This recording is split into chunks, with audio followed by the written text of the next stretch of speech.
an overwhelming portion of the intensely demonstrated animosity toward President Barack Obama is based on the fact that he is a black man. Desperate to ram their agenda through, they have played the race and class cards. You start to wonder whether, in fact, the word socialist is becoming a code word, whether or not socialist is becoming the new N-word. When I heard people going after the First Lady and the number of staff people they have, it sounds racist to me. It is essential that the establishment play the population off against each other, along the lines of Republican, Democrat, liberal, conservative, black and white.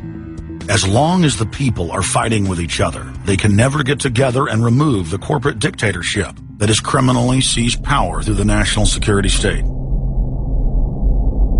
Just as George W. Bush betrayed his foolish followers, so must Obama, because his only allegiance is to his offshore masters. So Obama has made it quite clear by his actions, never mind his words, his actions, as to who owns him, who he works for, and who he serves. And it's not the American people. It is so obvious to anyone paying attention that the President of the United States is not the real person in control.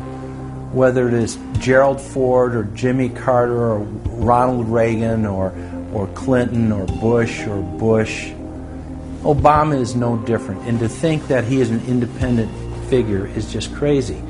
And as Franklin Delano Roosevelt said, presidents are selected, they are not elected.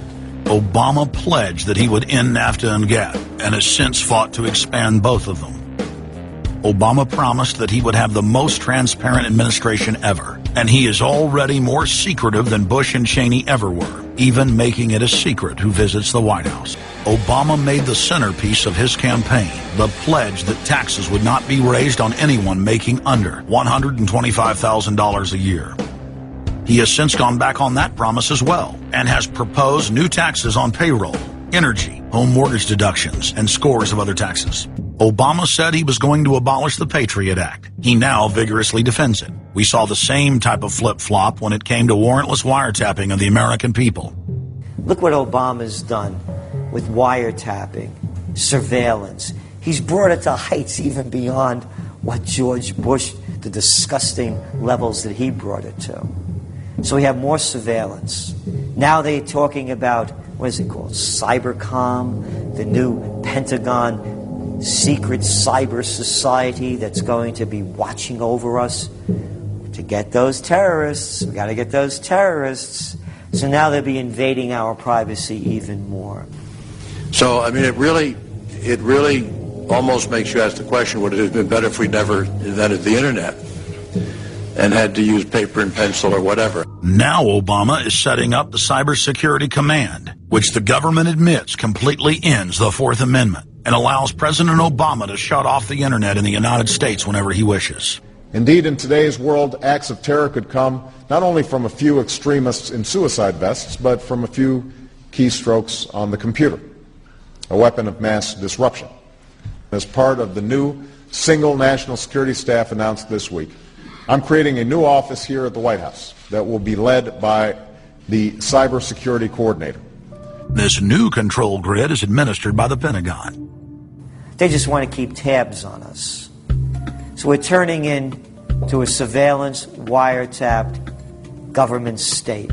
The government is taking more and more control over our lives. I can stand here today as President of the United States and say without exception or equivocation that we do not torture.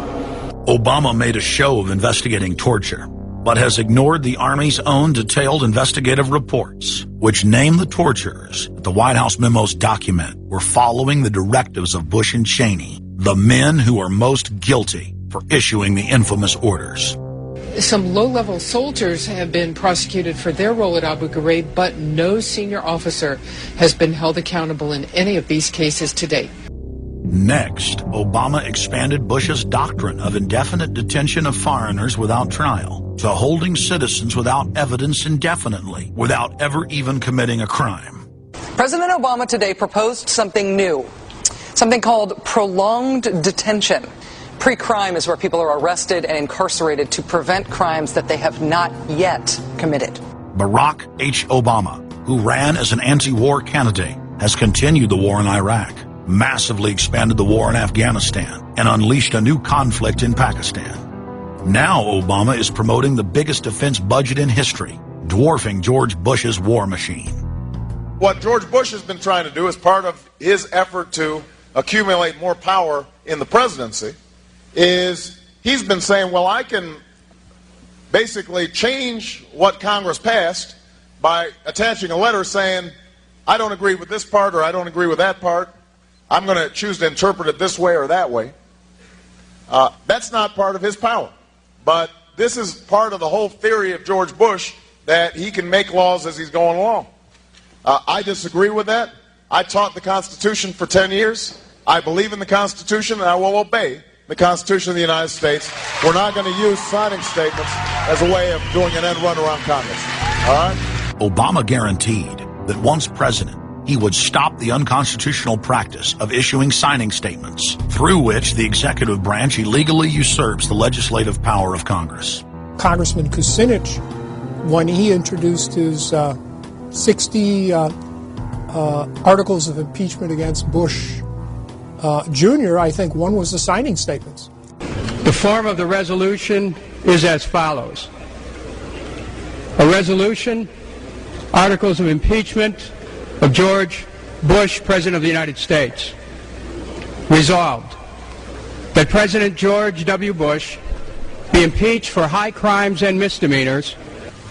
Article 26, announcing the intent to violate laws with signing statements, and in violation of his constitutional duty under Article 2, Section 3 of the Constitution, to take care that the laws be faithfully executed, has used signing statements to claim the right to violate acts of Congress even before he signs those acts into law. Same analysis would apply to Obama, and a fortiori because he taught constitutional law. He knows better. He's a lawyer licensed to practice law, who, as I am, who took an oath when he was licensed to uphold the Constitution and laws of the United States of America. But from his first day in power, he has aggressively pressured Congress to quickly pass bills before lawmakers and the public even have a chance to see them. Obama swore that he would never put lobbyists or donors in his administration. Treasury Secretary Timothy Geithner appointed Mark Patterson, and this is a former top lobbyist for Goldman Sachs, as his chief of staff. And then last week there was a lot of buzz over William Lynn. He was appointed to the #2 position at the Defense Department. William Lynn, also a former top lobbyist for Raytheon, which is one of the 5 largest defense contractors. He has now broken all previous records by cramming his administration full of contributors and lobbyists who openly write legislation being proposed by the White House. There's a good reason Obama doesn't want to give the people or Congress any time to read the bills. I'm still needing a copy of the other 300 mysterious pages that we don't get to see here.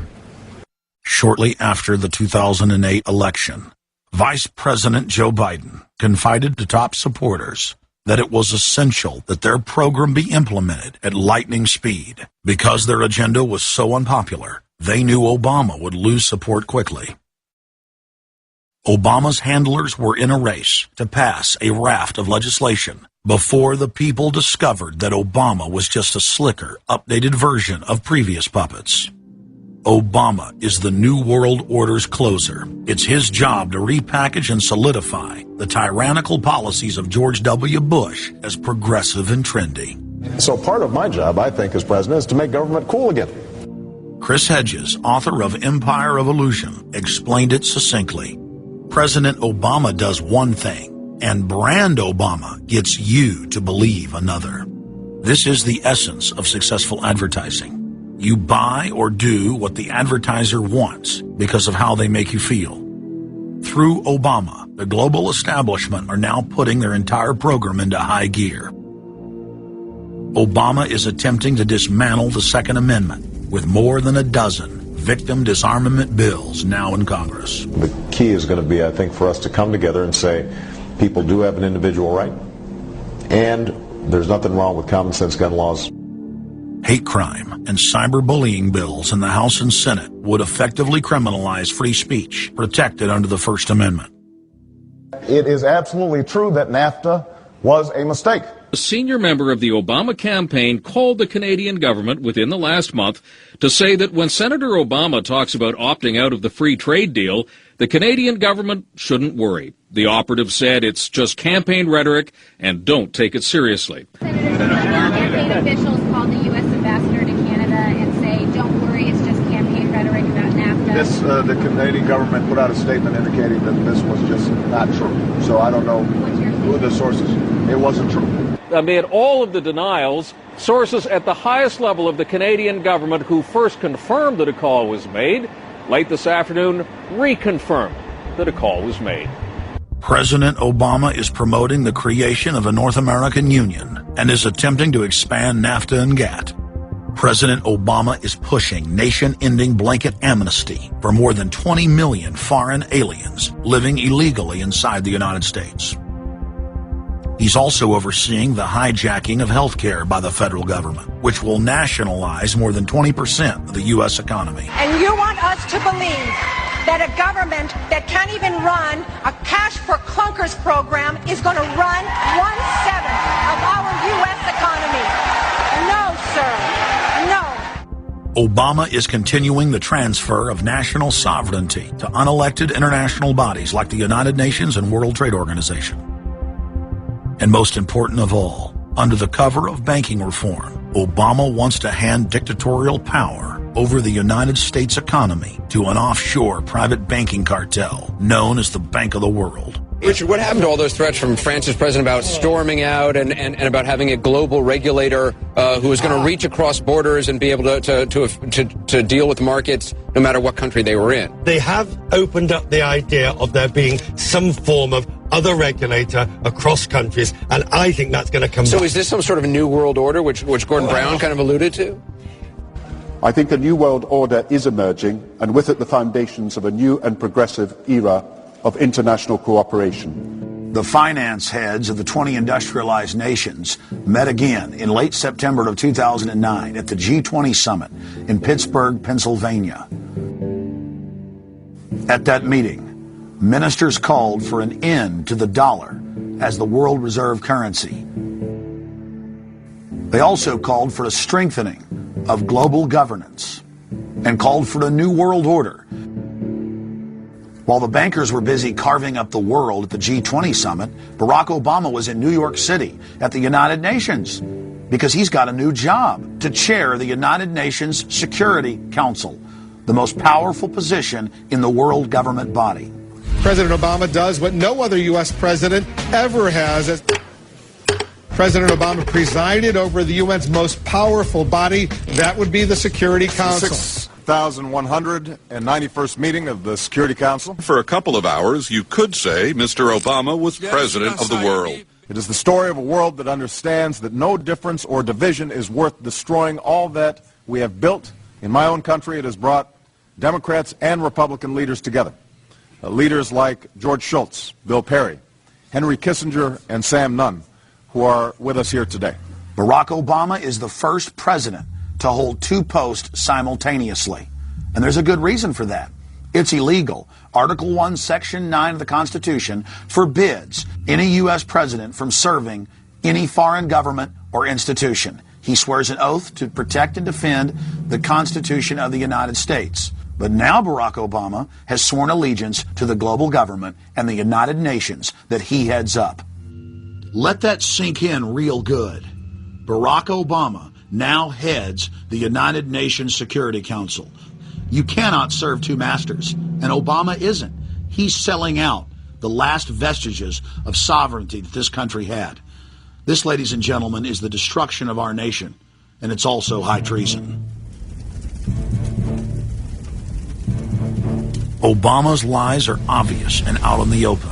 he hides in plain sight. And from the moment he took office, his lies have only increased. Despite the fact that his ratings have dramatically dropped since Election Day, from the mid-80s to the low 40s, a large portion of Americans still gullibly hang on his every word.